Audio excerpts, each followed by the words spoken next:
Hi, and welcome to a bite-sized tutorial. In this one, we're taking a look, perhaps even your very first look at scriptable objects, what they are and how to use them. So, let's start with the basics. You can think of scriptable objects as data containers that hold information that you can use and reuse across any and all game objects, as well as scenes and even projects. And while they are capable of more than just holding data, for the simplicity of this tutorial, we will focus on using them to manage reusable data. They don't need to exist on game objects, but rather live as assets in your project and are meant to store static data that's easily accessible. An example of when you could use scriptable objects is a player class. This is something you'd probably instantiate and reference every time you need access to its data, such as its max health or walking speed. Now, with scriptable objects, you'll only need to define the data once, and multiple objects in your game can reference the instance without duplicating the data in memory. So, why don't we start off by creating a simple scriptable object that will hold player stats to show how to separate data from behavior. In Unity, I like to keep my scriptable objects in a folder called just that, scriptable objects. Inside of this folder, I will create another one called player that will store all player related data files. Now, if you're not using Unity 6 yet, right-click, choose Create and then C# Script up here. In Unity 6, however, go to Scripting down here and choose the Scriptable Object Script option. You can name this one Player Stats and open up the script to start adding variables.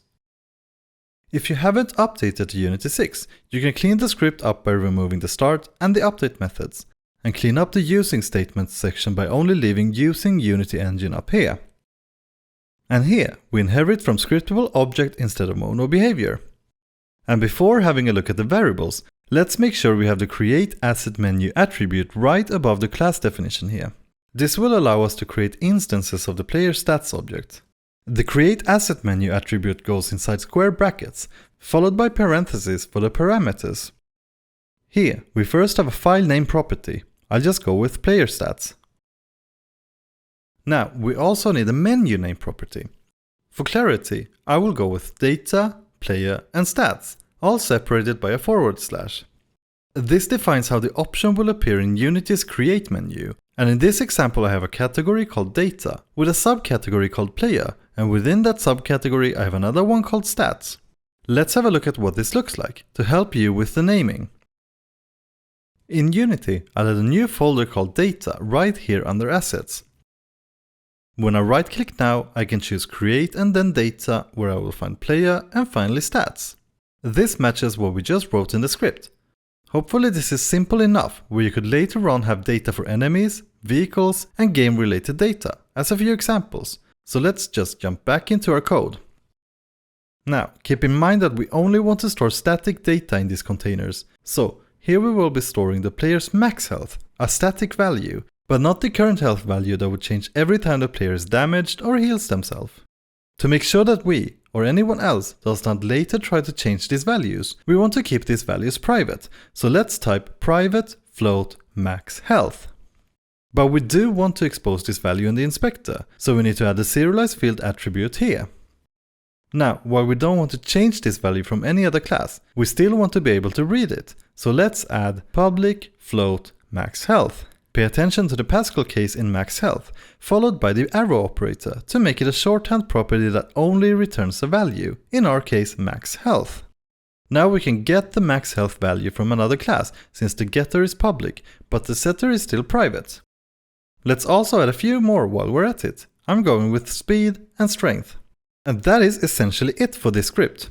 We are defining what type of data it will contain, in this case 3 floats, max health, speed, and strength. Let's jump back into Unity to create a player object. For this tutorial, I'll just add a cube as the main character. I will also create a new script that I will call player controller, attach it to my player object, and open it up in my code editor. I'll just clean it up a bit as I won't be needing the update method right now. First, add a private variable of type float called current health. Let's also add a reference to our player stats by typing private player stats, and use the serialize field attribute to expose the field in inspector. To start, let's set our current health as the max health value from our player stats by modifying the start method. current health equals player stats.maxHealth. We are using the Pascal case variant here, because we only need to read the value. This means that we are setting the current health value on start to the value we will assign in the player stats container, which we will set to 100 in a bit. This script won't do much else than print out the data, so let's add a debug log here in the start method. I will just paste this here. And that should be it. Let's jump back into Unity to update our player stats file. If you followed this tutorial, you might already have a player stats file in your data folder. Otherwise, just right-click here and go to Create, Data, Player, and Stats. I'll just rename this to base stats, as that is what the file contains. Click on the stats file, and now you have fields to edit in the inspector here. I'll set the max health to 100, the strength to 10, and the speed to 5. Select your player object and drag the base stats file to the player stats field. Now, when we hit play, we can see our message in the console stating that the current health is 100, which is the same as the max health. Why not just set these values in the player controller? You can, and it's not wrong to do so, but you'll find a project easier to manage if you separate the data from the logic. Mono behaviors, like this player controller, are mainly used to control the logic and behavior of a game object, including movement, physics, and other interactions. Scriptable objects, on the other hand, are used to store data. This allows you to separate the data from the scene and access it from everywhere. Other game objects, the UI, and even other scenes where you might not have direct access to the player object, such as the main menu or a settings view. And that's it. I will post a link to my GitHub page down in the description. And of course, any feedback and questions are always welcome. Thanks for watching, and I'll see you in the next one.